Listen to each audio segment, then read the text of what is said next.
কোরআনুল কারীমে প্রত্যেক পাপীকে আল্লাহ বলছে লা ইয়াকিলুন, ব্যাককল, আকল নাই। লা ইয়াফকাহুন, কিছুই বুঝে না, বেওকুফ। লা ইয়াকিলুন, তার কোনো আকল নেই।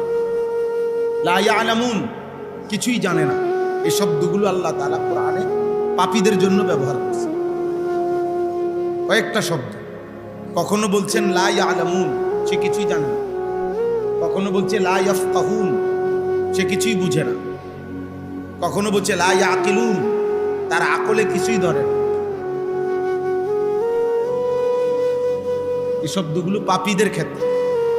আমি কিংবা আপনি, জওয়ান কিংবা বুড়ো, কোনোভাবেই পাপী চালাক হয় না, নাফরমান চালাক হয় না,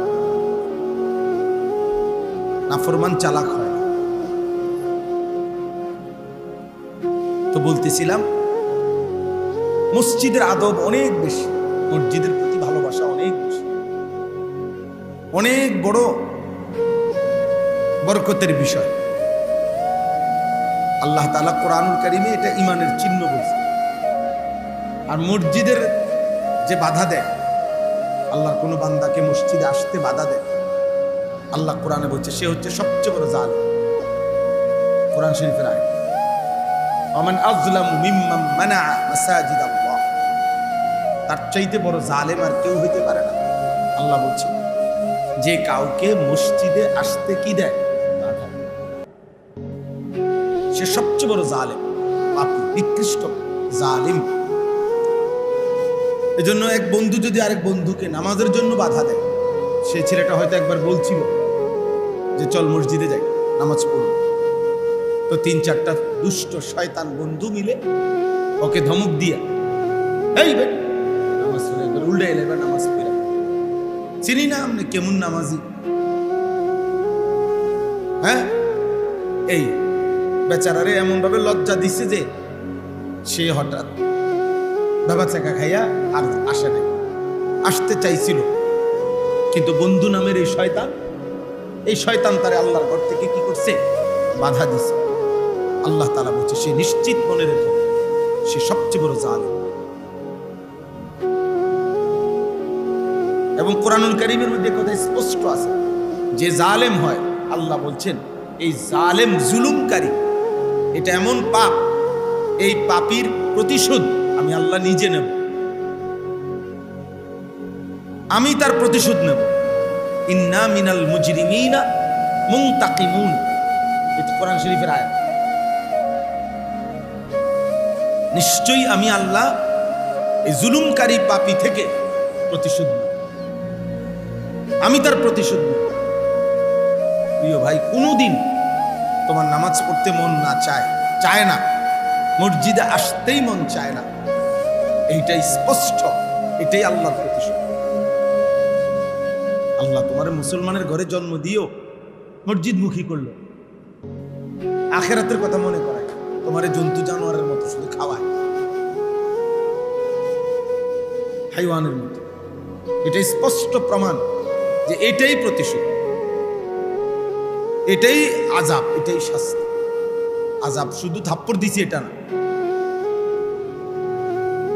কোন মানুষ মুসলিম অথচ আল্লাহকে মানার সুযোগ পাচ্ছে না, ইবাদত করার সুযোগই হচ্ছে না তার, এটাই তার উপরে আল্লাহর সবচেয়ে বড় লানত, আযাব, প্রতিশোধ। এর চাইতে বড় প্রতিশোধ আর কি হতে পারে? কোরআনুল কারীমে আছে, নবীজিকে আল্লাহ বলছে বন্ধু মনের ইচ্ছে মতো যে চলে, একদিন আমি তাকে পথভ্রষ্ট করে দিই। অনেকদিন আমি দেখি, কোনোদিন আমি আল্লাহ চাইলে এবার আমি আল্লাহই তাকে পথ হারা করে দিই, আর কোনোদিন সে পথ পায় না। আদাল্লাহুল্লাহু বিইলমি, আল্লাহ বলেন আমি ইচ্ছে করে এবার পথ হারা করে দিই। বেশি দিন তুমি উল্টা চলতেছো, ঠিক আছে বান্দা, আর লাগবে না, আমার পথে চলতে হবে না, ঠিক আছে যাও, গুনার পথেই থাকো, আল্লাহ দরকার নেই। ভাত খাইবাই তো আর কি খাও, খানা দানা আটকাবো না, কিন্তু বন্দিগি আর করতে দেব না।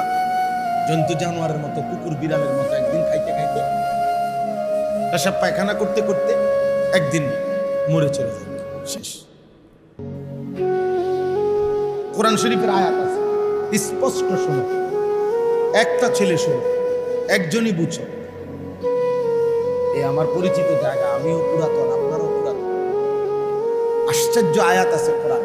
ওয়ালাউ আরাদাল্লাহুল খুরুজা ওয়ালাউ আরাদুল খুরুজা লাআদ্দু লাহু উদ্দা। আল্লাহ তাআলা বলেন মুনাফিকদের ব্যাপারে যে যদি মুনাফিকরা আসলেই আমি আল্লাহর পথে বের হতে চাইতো, আমার পথে চলতে চাইতো, তাইলে তো তারা আমার পথে চলার জন্য প্রস্তুতি নিত। নামাজের ওয়াক্ত হইছে, ওযুই করেন। নামাজের ওয়াক্ত হইছে, ঘুমের থেকেই উঠেন। মুসলমান কোরআন শরীফ শিখার কোনো প্রয়োজনই বোধ করে না। মুসলমান মহিলার পর্দার কোনো মানসিকতাই নেই। তো আল্লাহ বলেন যদি সে আমি আল্লাহর পথে চলতেই চাইতো, তাহলে তো কিছু না কিছু কি নিত, প্রস্তুতি নিত। তার নিজের যেদূর সামর্থ্য আছে এদূর চেষ্টা তো করত। এরপরে আল্লাহ বলেন এমন নাফরমান যার মধ্যে কোনো ইমানের, আমলের, নেক কাজের কোনো প্রস্তুতি নাই, ফিকিরে নাই। কেন নাই? আশ্চর্য কথা হলো কোরআনে আল্লাহ বলেন ওয়ালাকিন কারিহাল্লাহুম বিআসাহুম, আল্লাহর পথে তারা চলুক, আল্লাহরে মানুক। খোদার কসম আল্লাহ নিজে বলতেছে আল্লাহ তাদের এটা চায় না, আল্লাহই চায় না। যা নাফরমান তোরে জানোয়ারের মতো খাওয়াবো, তোরে সেজদা দিতে হবে না, যা।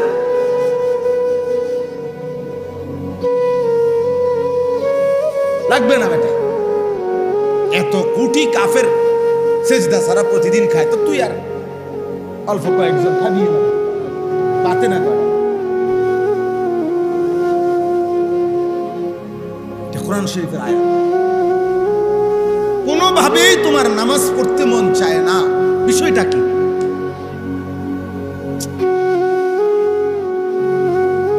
আজ এতদিন মুসলমানের ঘরে জন্ম নেওয়ার পরে এত আজান, এত মসজিদ, এত মাদ্রাসা, এত আহ্বান, এত ওয়াজ, কোনো কিছুই তোমার কলিজাটা কে এমন ভাবে আটকাইয়া দিল যে কলিজাটার ভিতরে কোথাও নড়েও না, দিলটা একটু নড়েও না। বিষয়টা কি বুঝেন নাই কথা? 365 দিন, এক বছর একদিনও হালাল খায় না, প্রতিদিন ওজনে কম, কোনদিনও 5 ওয়াক্ত নামাজ পড়ে না। এই ডাকাত, এই নিকৃষ্ট জানোয়ার, কত বড় জানোয়ার!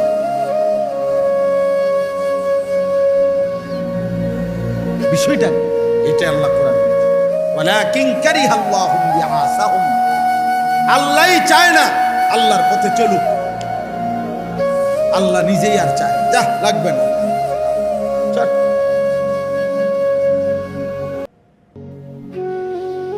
এই জন্য নবীজি আল্লাহ দোয়া শিখাইছেন, আপনারা অনেকেই দোয়াটা পারেন। কোরআনের একটা দোয়া আছে, হুজুররা খুব দোয়াটা পড়ে মুনাজাতের মধ্যে, সব হুজুররা। রব্বানা লা তুজিগ কুলুবানা বাদা ইয হাদাইতানা। আল্লাহ আপনি আমারে হেদায়েত দিবেন, আপনি আমারে মুসলমান বানাইছেন, মুসলমানের ঘরে জন্ম দিয়েছেন, আপনি আমারে আপনার নাম উচ্চারণ করতে সুযোগ দিয়েছেন, আপনি আমারে চিনাইছেন, জানাইছেন আমি মুসলমান। আল্লাহ এটুকু সুযোগ আপনি তো দিয়েছেন, এবার আপনি আমার দিল হেদায়েত দিয়া, ইসলাম দিয়া, ইমানের পরিচয় দিয়ে আমার দিলটা উল্টায় দিয়ে, লা তুজিগ কুলুবানা রব্বানা লা তুজিগ কুলুবানা বাদা ইয।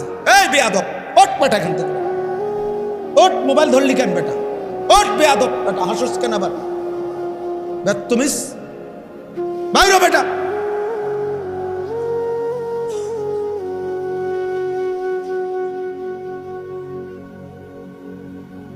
বাধা দাও, তোমরা বাধা দাও, একজন আরেকজনকে বাধা দাও, শক্তভাবে বাধা দাও, তোমরা টিকবা না মিয়া।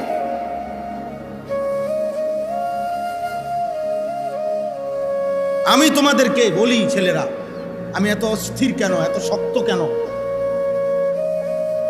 পবিত্র বন্ধন শেষ পর্যন্ত ওদের চালাকিটা।